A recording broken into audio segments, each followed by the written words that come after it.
After the storm of the Anarchy, Henry II had restored strength to the English crown, but peace was fragile. The greatest challenges to his rule would not come from foreign enemies, but from within his own family. Henry's queen, Eleanor of Aquitaine, was one of the most powerful women in Europe. Together, they ruled vast lands across England and France. But their marriage grew cold, and their sons hungered for power. The eldest, Henry the young king, longed to wear the crown while his father still lived. Richard, bold and fearless, dreamed of glory on the battlefield. Geoffrey schemed in shadows, and the youngest, John, waited for his chance.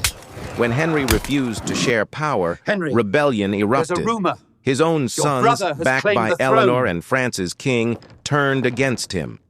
Father fought sons in a bitter war that tore the dynasty apart. Though Henry crushed the revolt, betrayal haunted him. His sons rose against him again, and even Eleanor was imprisoned for years. At last, worn down by conflict and treachery, Henry fell ill. When he learned that John, the son he had trusted most, had also betrayed him,